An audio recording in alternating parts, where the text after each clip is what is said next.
Hello, good morning. Good morning. Very good morning from still pretty cold Yeah, GTA. yeah, Good morning, good afternoon, everyone. Benabid, Mahmoud, Amir, thank you guys for joining us and thank you for being um, such good followers of our show with the Path to Resilience. yeah, Just wanted to say hello. yeah. Well, good morning, everyone. So today, our topic is how to make a career transition. And I think one of the people here, they may be interested because we had a conversation about this yesterday. Anyway, so I would like, you may be wondering what's the relationship between resilience and career transition. So I just want to explain a little bit because resilience is a vague subject and it may cover different areas of our lives. We may need to develop resilience at the personal level, at the emotional level, at the physical, the financial, and the professional level. So we all need resilience to make transitions, different transitions in our life. And this transition, career transition, can be something that we are willing to take in a proactive way, or we are forced to take. And resilience can make or break your career. Without the skills of resilience, we will find it very hard to cope with the difficulties. That's why we invited Hamad Siddiqui, welcome with us, who is a global coach at LinkedIn, and he's based at Canada. He is in a mission to empower people to know how to use this platform and to use it to their full benefit. I mean, he empowers people also to connect, to learn how to connect more on this platform and to find new opportunities. So he came also from the corporate world and he made also this transition, and he will be sharing with us stories, strategies, and a lot of nice things. So I would like you, Hamad, to talk a little bit about your story of transition and how you made it from the corporate into consulting. Thank you very much, both of you. Yeah, resilience is such an interesting topic, actually. And a lot of people don't even think about it. But at the same time, we all have to be resilient. That's the only way you can actually grow and be successful, regardless of wherever you are, like whether you're in your business or you're at job or you're studying. Resilience plays a pivotal role in our lives. So I'm an economist by degree, so I studied economics, development economics to be precise. I worked as head of trade and investment with British government in Pakistan. I was based in Pakistan for Mm-hmm. 17 years, looking after British trade and investment interest in the country. And then I was poached by a US organization, which is an economic think tank. They were starting their project in Pakistan, so they took me on board as a deputy country director first. Then I became the Mm-hmm. country director, and eventually I became the regional director. I had 12 countries under my nose, so I was traveling, hopping into planes, going from Turkey to wherever, Istanbul, or I mean from Istanbul to Izmir to Yes. Pakistan to Sri Lanka to Bangladesh, up to Papua New Guinea. So it was a big patch that I was covering, all to do with economic empowerment and economic empowerment in different demographies, different communities, like women businesses, how they can contribute in the whole of economic development of a company, how they can be more practical in terms of advocating for women focused economic reforms, young people, young businesses, as well as chambers and associations. It was like a pretty interesting journey that I had. I've been there, done that kind of a thing. But there was a mentor, a coach inside me. So wherever I would go, I would try to find time out to speak to people. Oh, So going to universities, maybe in a club, sitting with group of friends and talking to them, just to learn how they are moving ahead, what is success for them, what challenges they're faced throughout the life. And that whole learning process continued with me. And And when I finally came to Canada, I'm an immigrant since year 2000, me and my wife, but we finally came to Canada in 2019. I was towards the end of my contract with this US organization after 14 years, and I said, let's experiment with a new professional career. Yeah. So I picked up that small piece that I had inside me and I built it up as my profession. So and within that also, LinkedIn was my passion. It had always been my passion because Mhm. people don't use it. And when people don't use it, that creates more opportunities for people like us to educate people that use it. It's effective. Yes. Yeah, interesting. Interesting. Yeah, Steluta thank you. would. Yeah, thank you for sharing that. It's really interesting because from what you're saying, you're one of the first users of LinkedIn, right? So you were at the beginning of using LinkedIn, and I think 2000, you said? 2000? Oh my God, 2007. it's like we're 2020 now. So you've been using LinkedIn for such a long time. Yeah. And I think there are people some of the people who are watching us are younger than that. So I'm sure that they're not, they haven't been using LinkedIn for such a long time. And it's really interesting because LinkedIn, it's a platform that can be very helpful. It's actually a professional platform, right? For networking, for professionals. I mean, a networking platform for professionals. And so many people are using it, but just scratch the surface. You can look at them, and even though they are advanced in their careers, they don't take the full benefit of LinkedIn to prepare to create their profile in a manner that will position and will represent their experience. And I have a background in sales, for example, and I know that also a LinkedIn profile, it's like a first sales pitch towards whatever endeavor you want to create for yourself professionally, right? So the person Yeah. looks at you and they're either convinced or not by your Yeah. profile. And my question was, how did you get to use LinkedIn and to focus to make it your focus Right. as a business? I'm sure some of have watched this movie called Kung Fu Panda #1, the first one, and there's a famous quote in it: "There are no accidents in life." So there are Yes. no accidents in life. There is always everything planned for you. You don't know that, Yeah. right? Yes. I believe in So, that too. I right. believe in that So too. yeah. So I actually request everyone who is with us, watch that movie, and don't watch it as a movie. Watch it as something that you can learn from. Um, so just building on that, I'm always for experiments, and I'm an early adopter of social media. So I created my YouTube channel in 2007 when YouTube was brand new. I started using Facebook when hardly anyone would use Facebook or was on Twitter. The only social media that I did not ventured into is TikTok, by the way. So I was experimenting with it. The idea was that okay, I would go in a conference. I'm invited as speaker. I speak to a group of people, so 200, 300 people there, or I'm invited by like large institutions like Chartered Accountant Institute or something like that, and I would speak to their passing out students. But that limits your voice. That limits the capability of you reaching out to a wider community. So I started experimenting, and I experimented with social media based. I never needed another job. Basically, I was kind of poached by people to come and work. I had like stubs, but I said, okay, the future is going to be different. Future is not going to be the same that I lived today in 2007 or 2010 or 2015, whatever. And that evolution process, I really wanted to be part of that evolution process, because if I don't, then I'm out. I am nobody. Nobody would know me. So that was the reason I kept experimenting. And why I really loved LinkedIn is that was and it still is the only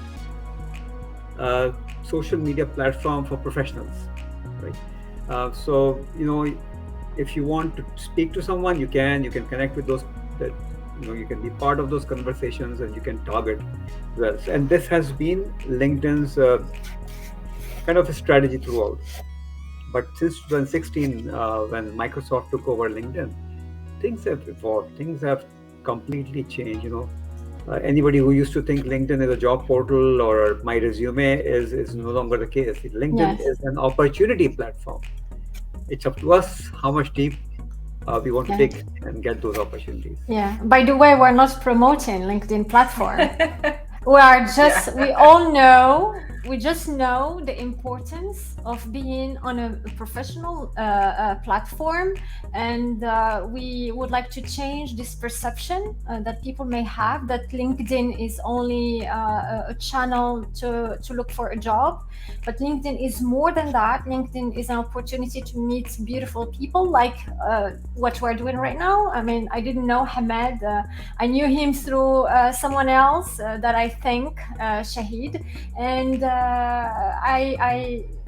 I met a lot of other people through LinkedIn. So yeah, it's a channel where you can meet new people, you can connect, convert virtual connections into real ones, where you can also look for investors.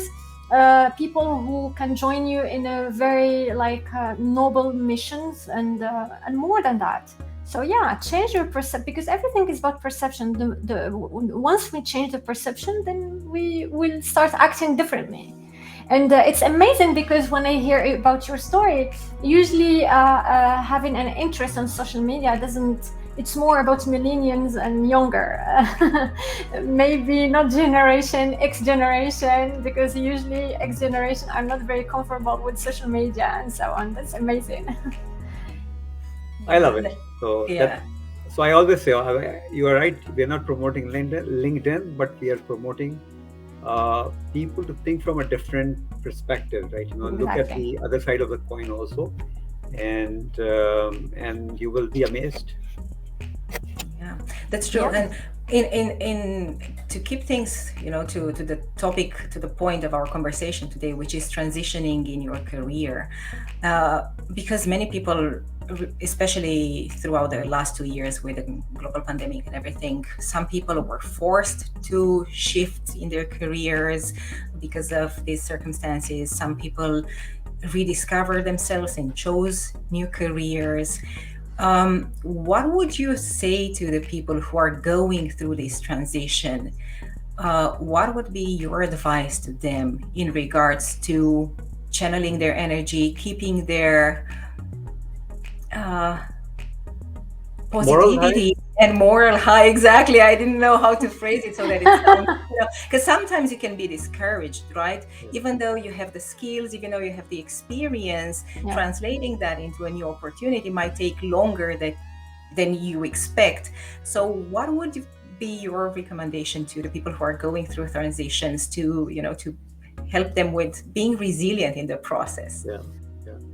So my first or immediate reaction to this is be realistic. You have to be realistic, which means that okay, this is what I can do in 3 months, 6 months, 1 year. So be realistic in your approach. People live somebody else's dreams. A lot of people do.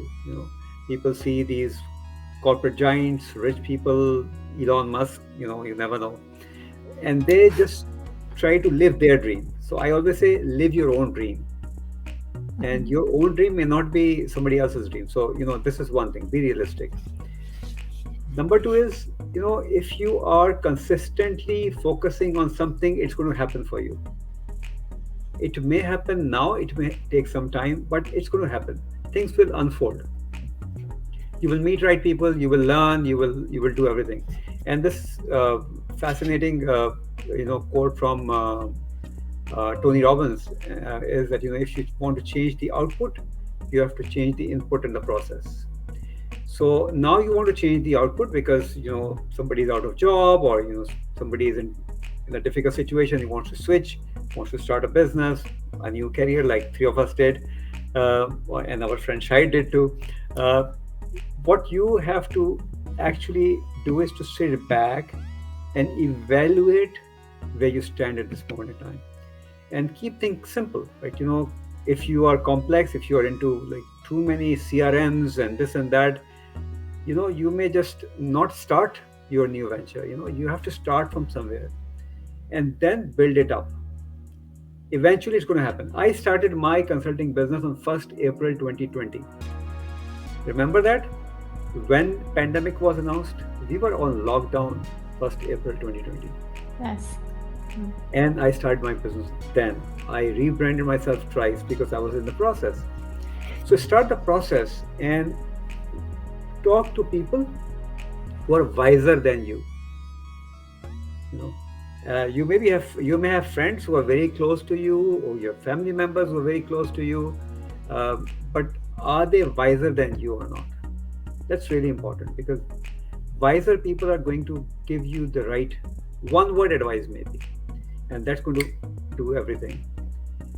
I still get uh, consulting, mentoring, whatever you may call it, uh, by my mentee. So I had this gentleman called Dr. Mudassir Ahmad. He's a PhD in engineering, amongst top three supply chain professionals in the world, or top three influencers in the world, not supply chain professional. He's in supply chain. He used to be my mentee 8 years ago. Now I learn from him. So learn every day. And two very important words that I would say, and then I'll stop, is your desire to do something right, and your faith in your own self will drive everything. Absolutely. I really can relate to that. And I just want to add something very important, because that helped me also personally transitioning from the corporate world into what I'm doing right now. In the very beginning, I didn't have this visibility of what I would like to do. But just the fact of having this, being a continuous learner, enabled me to constantly adapt to changes. And this is one of the things that will always help people to adapt to new situations, because we're moving so fast. I mean, the paradigms are changing every time, on a continuous basis. The digital evolution is going on, and it's never gonna stop. So any career transition should involve this ability to learn new skills and to keep growing. Because you see, a long time ago, one of my teachers told me, Hanane, remember, your degree will be obsolete in 5 years. I've been told this in 1995.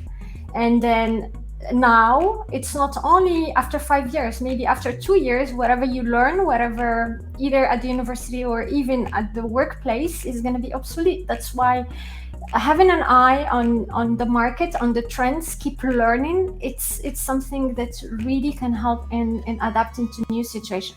So I would like to ask you, can you give us like a story of someone that you helped make this transition real, and how the person evolved? Right. So, I mean, because I've been doing it for so long, I've got quite a few stories, but there is one very recent story I would really love to share with you. See, I love this word called reinventing yourself. Right? This small statement. You have to keep reinventing yourself, because things are evolving, as I said, as you also rightly said.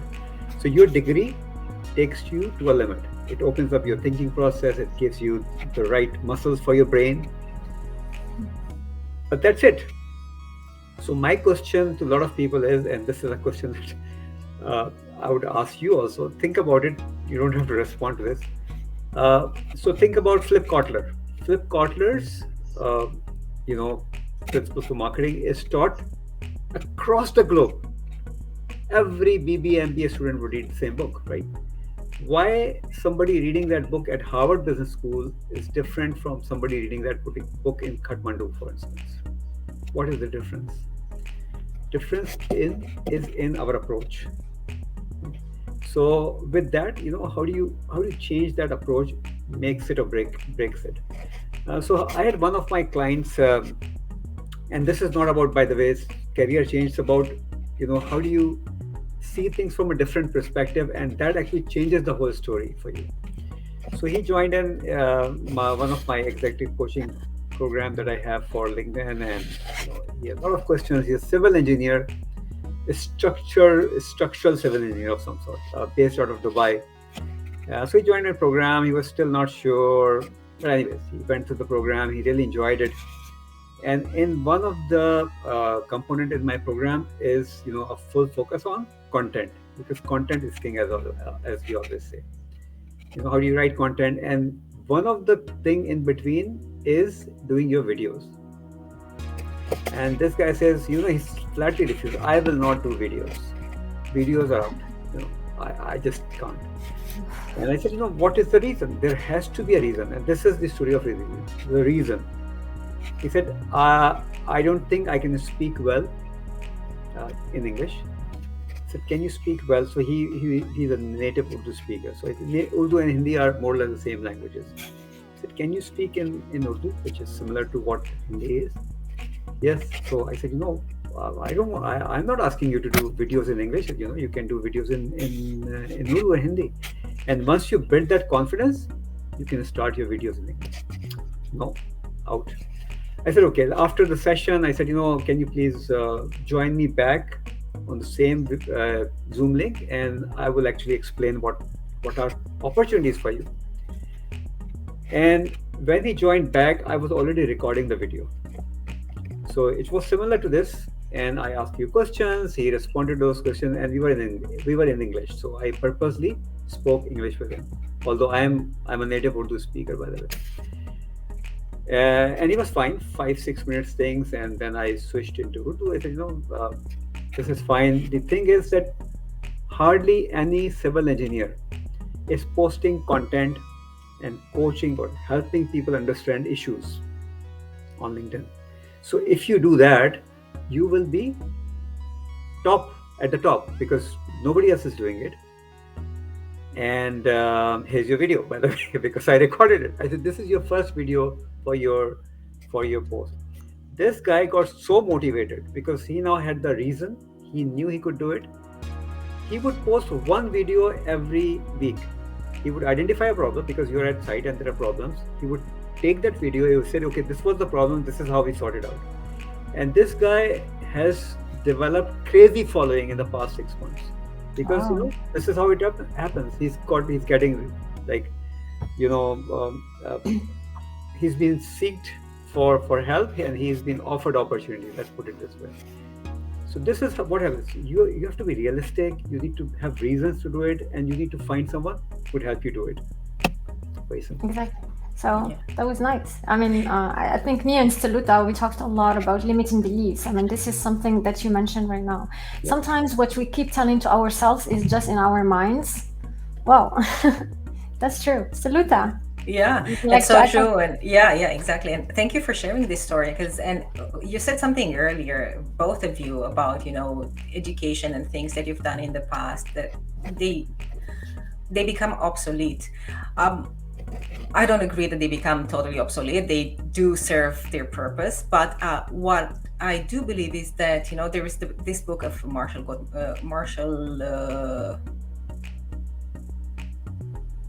Smith, I think it was, that says what got you here won't get you there, right? That's the title of the book, right? So you need to understand that it is time, as you mentioned, Hannah, to let go of your limiting beliefs and to find new ways to reinvent yourself, as you said, Hamad, and to find new ways to pursue your goals. And one of the things that I wanted to touch upon, because we are on a social platform, right?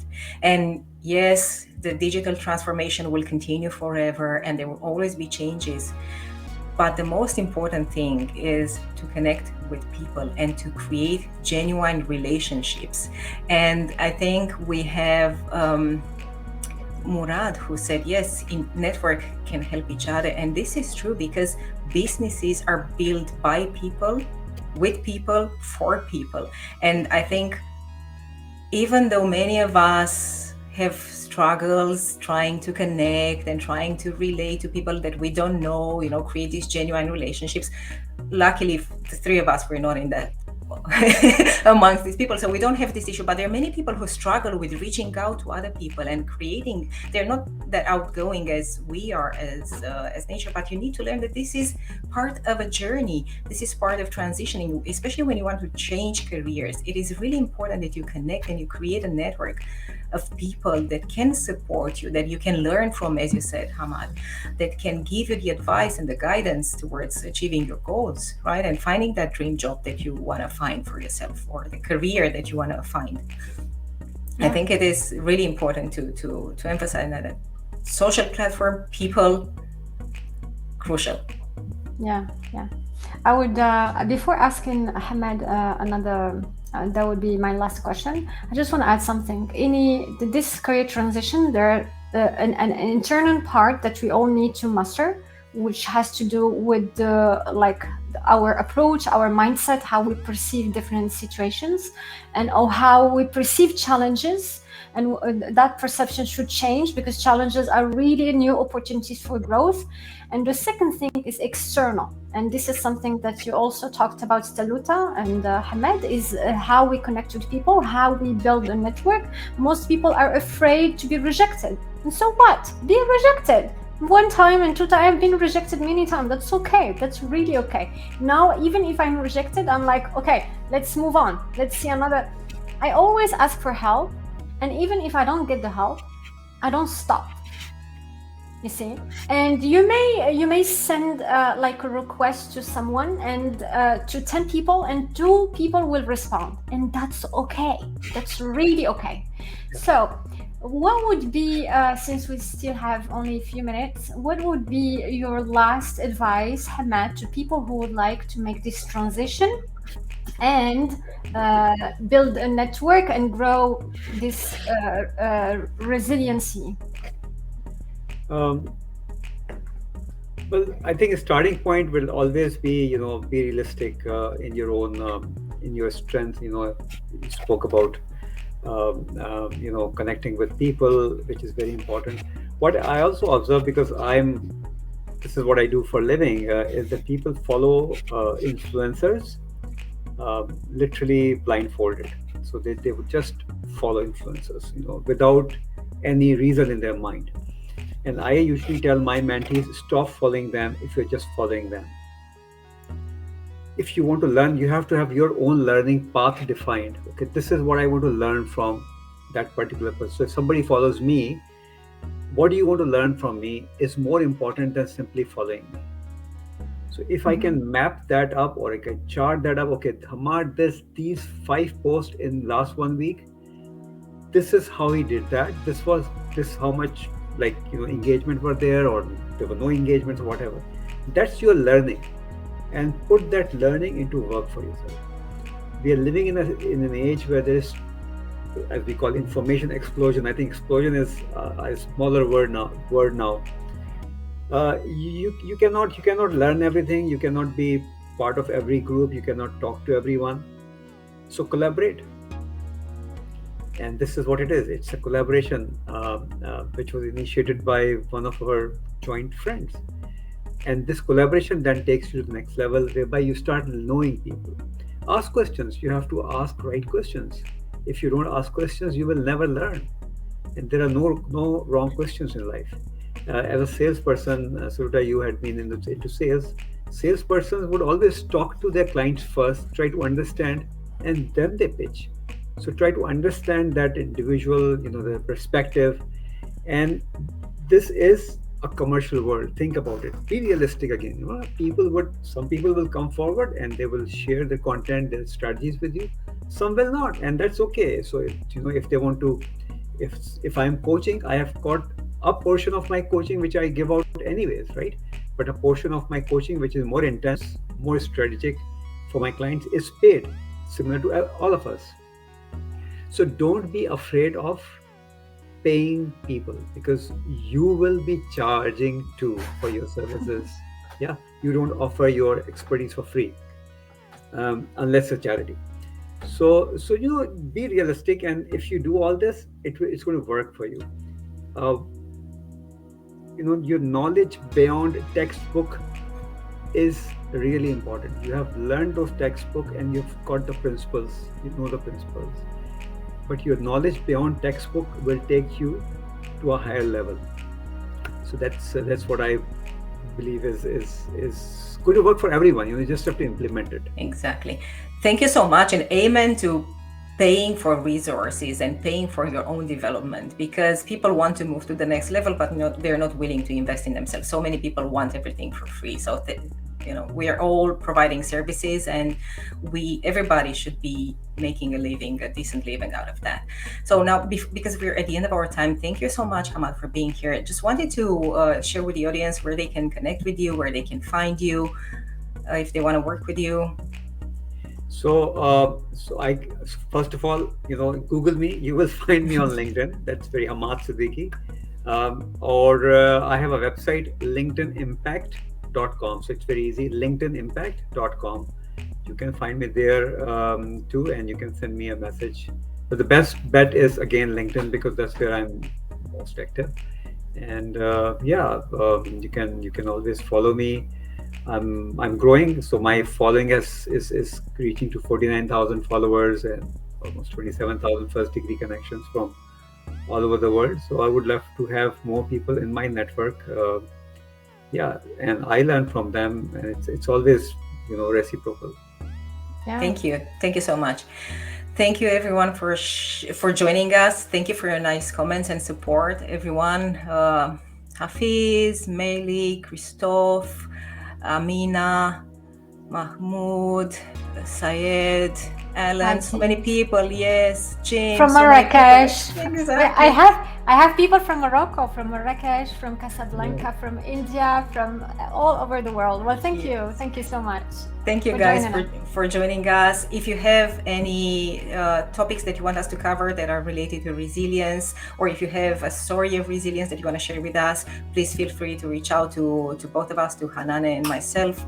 Also, if you're watching this video on our YouTube channel, please make sure that you like and subscribe, that you share this video with somebody that might benefit from the learning here. Thank you again. Give us a thumbs up, follow us, and have an awesome rest of your week. Thank you, guys. Thank you, Hamad. Thank you, Hanane. Thank you. Thank you. Bye-bye. Thank you.